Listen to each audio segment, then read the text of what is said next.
طه ما أنزلنا عليك القرآن لتشقى إلا تذكرة لمن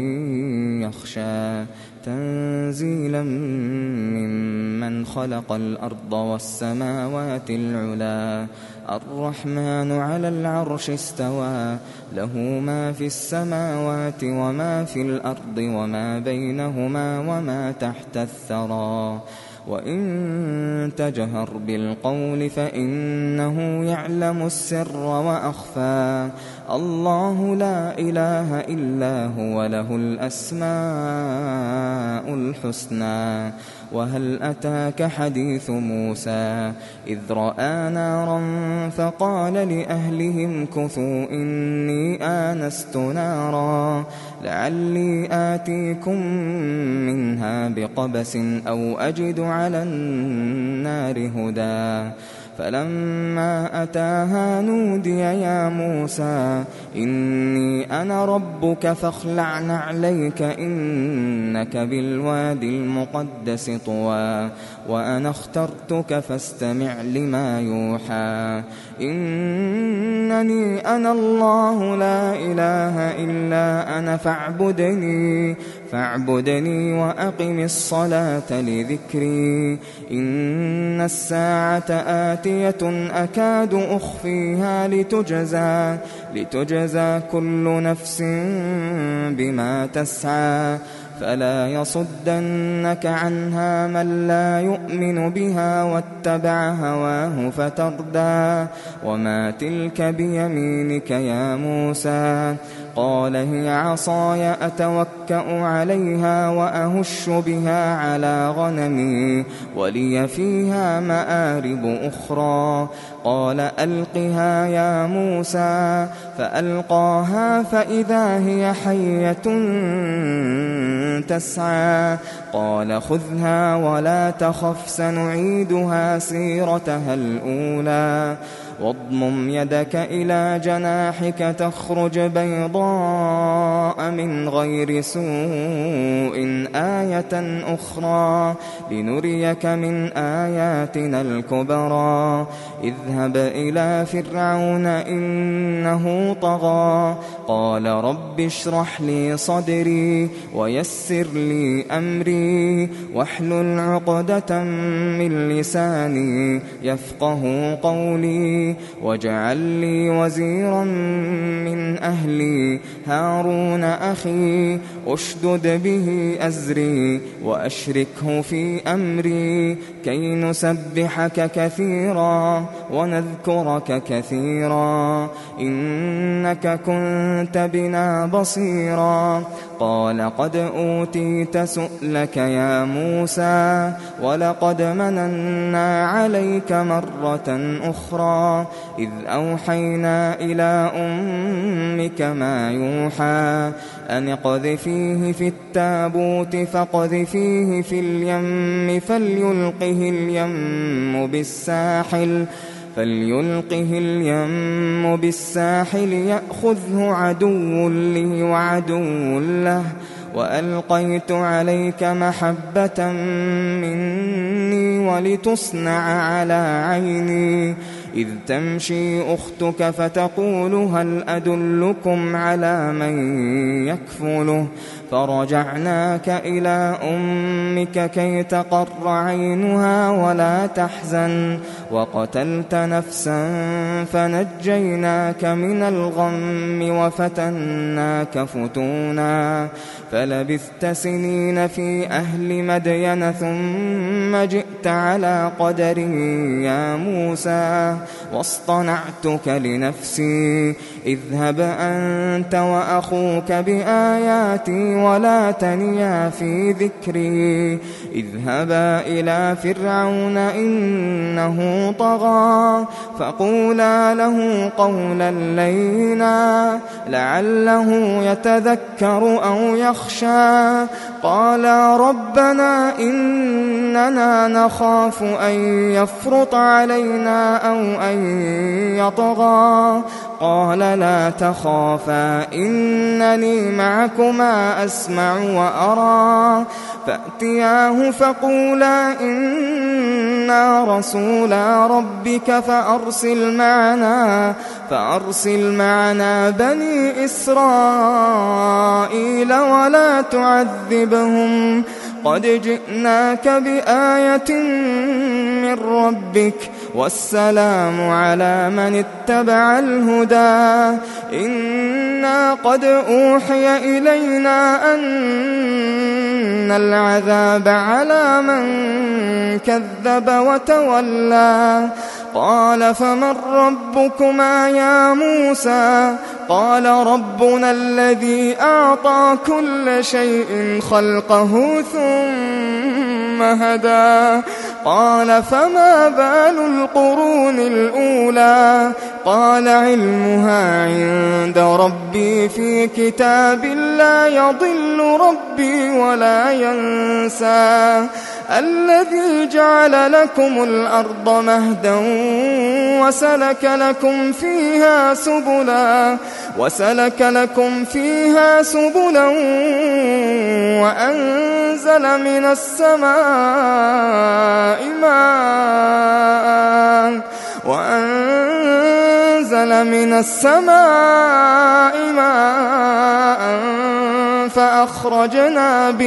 فأخرجنا به أزواجا من نبات شتى كلوا وارعوا أنعامكم إن في ذلك لآيات لأولي النهى منها خلقناكم وفيها نعيدكم ومنها نخرجكم تارة أخرى ولقد أريناه آياتنا كلها فكذب وأبى قال أجئتنا لتخرجنا من أرضنا بسحرك يا موسى فلنأتينك بسحر مثله فاجعل بيننا وبينك موعدا لا نخلفه نحن ولا أنت مكانا سوى قال موعدكم يوم الزينة وأن يحشر الناس ضحى فتولى فرعون فجمع كيده ثم أتى قال لهم موسى ويلكم لا تفتروا على الله كذبا فيسحتكم بعذاب وقد خاب من افترى فتنازعوا أمرهم بينهم وأسروا النجوى قالوا إن هذان لساحران يريدان أن يخرجاكم من أرضكم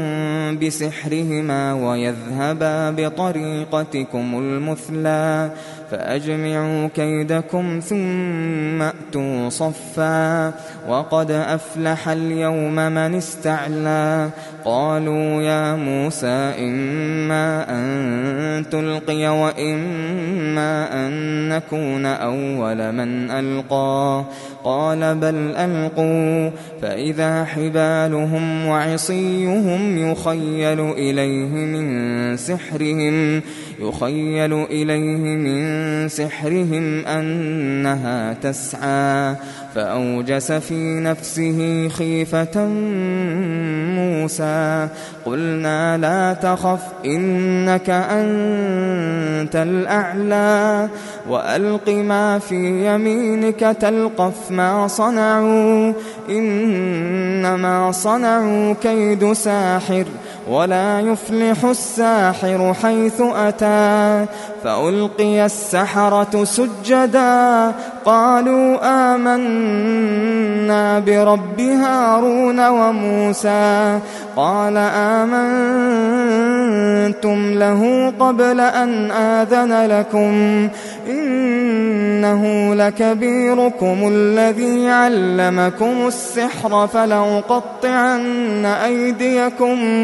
فلأقطعن أيديكم وأرجلكم من خلاف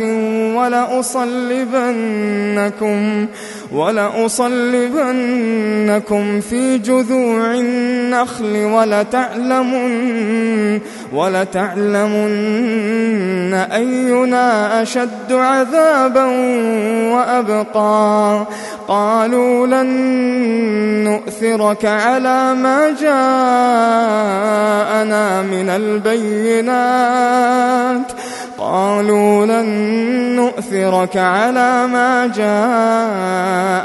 من البينات والذي فطرنا فاقض ما أنت قاض إنما تقضي هذه الحياة الدنيا إنا آمنا بربنا ليغفر لنا خطايانا وما أكرهتنا عليه من السحر والله خير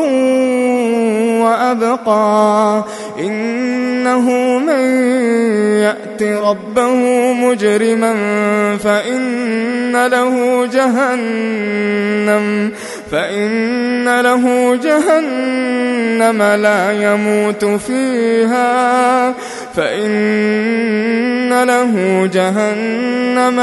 يموت فيها ولا يحيا. ومن يأته مؤمنا قد عمل الصالحات فأولئك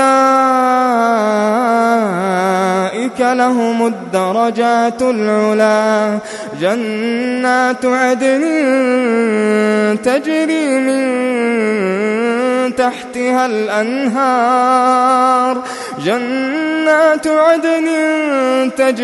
من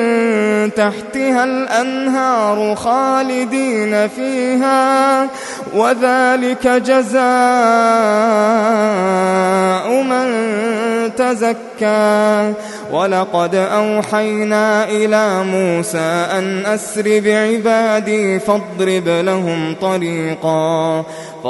لهم طريقا في البحر يبسا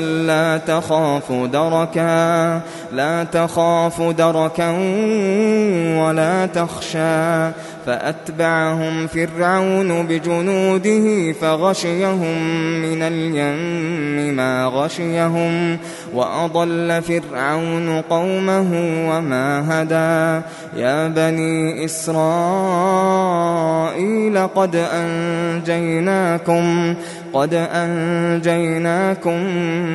من عدوكم وواعدناكم جانب الطور الأيمن ونزلنا عليكم المن والسلوى. كلوا من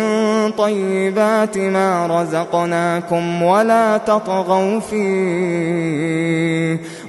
تطغوا فيه فيحل عليكم غضبي ومن يحلل عليه غضبي فقد هوى. وإني لغفار لمن تاب وآمن وعمل صالحا ثم اهتدى. وما أعجلك عن قومك يا موسى؟ قال هم أولئك على أثري وعجلت إليك رب لترضى. قال فإنا قد فتنا قومك من بعدك وأضلهم السامري. فرجع موسى إلى قومه غضبان أسفا قال يا قوم ألم يعدكم ربكم وعدا حسنا أفطال عليكم العهد أم أردتم أن يحل عليكم غضب من ربكم فأخلفتم موعدي قالوا ما أخلفنا موعدك بملكنا ولكننا حملنا أوزارا من زينة القوم فقذفناها فكذلك ألقى السامري فأخرج لهم عجلا جسدا له خوار فقالوا هذا إلهكم وإله موسى فنسي أفلا يرون ألا يرجع إليهم قولا ولا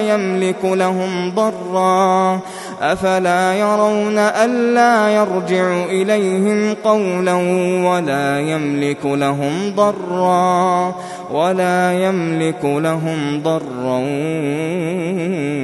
ولا نفعا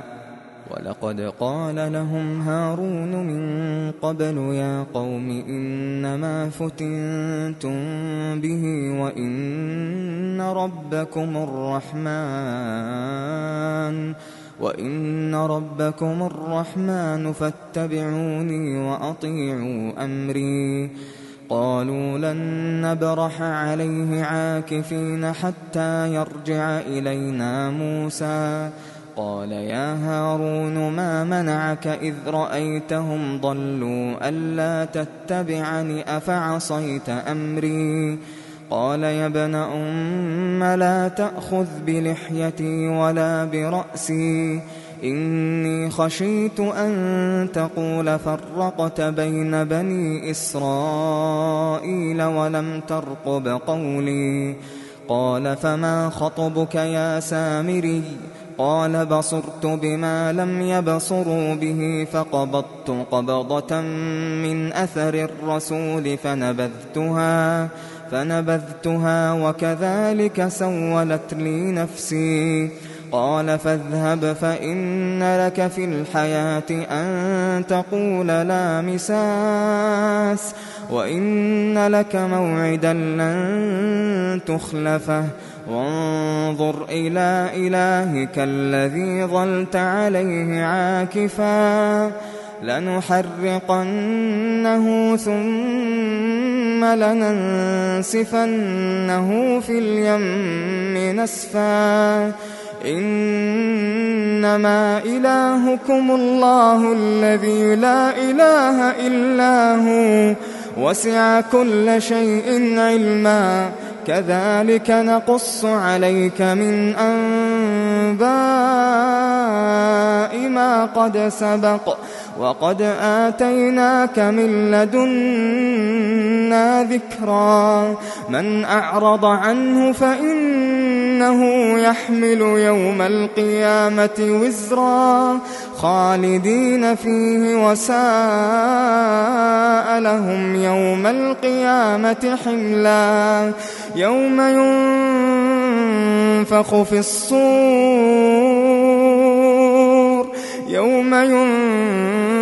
ينفخ في الصور ونحشر المجرمين يومئذ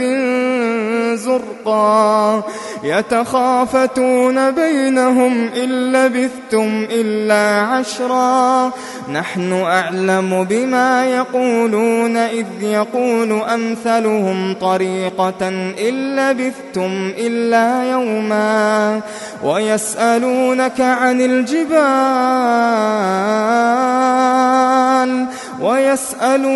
عن الجبال فقل ينسفها ربي نسفا فيذرها قاعا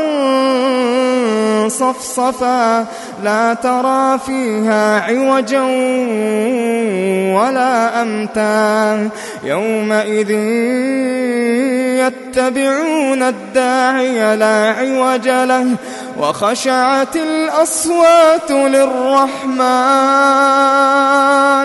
وخشعت الأصوات للرحمن فلا تسمع إلا همسا يومئذ لا تنفع الشفاعة إلا من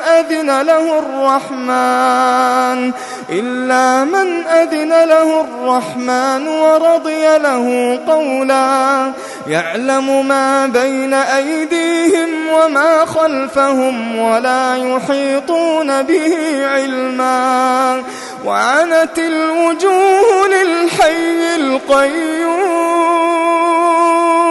وقد خاب من حمل ظلما ومن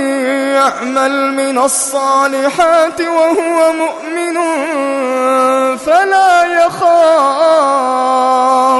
فلا يخاف ظلما ولا هضما وكذلك أنزلناه قرآنا عربيا وصرفنا فيه من الوعيد لعلهم يتقون أو يحدث لهم ذكرا فتعالى الله الملك الحق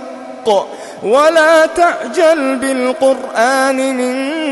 قبل أن يقضى إليك وحيه وقل رب زدني علما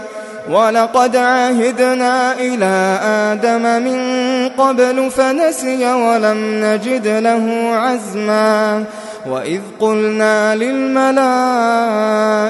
اسجدوا لآدم فسجدوا إلا إبليس أبى فقلنا يا آدم إن هذا عدو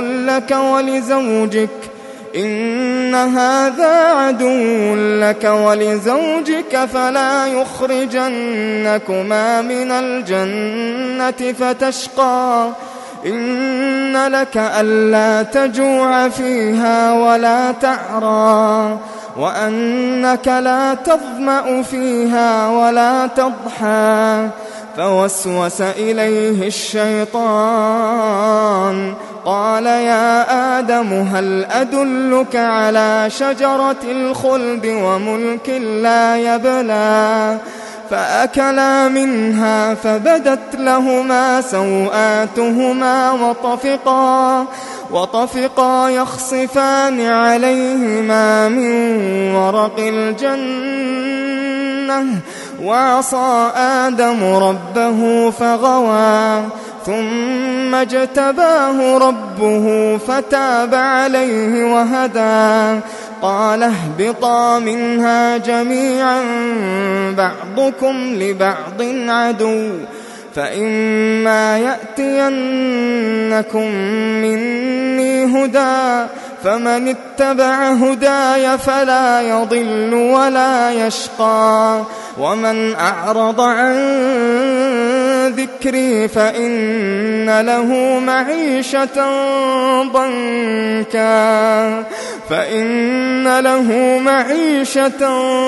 ضنكا ونحشره يوم القيامة أعمى قال رب لم حشرتني أعمى وقد كنت بصيرا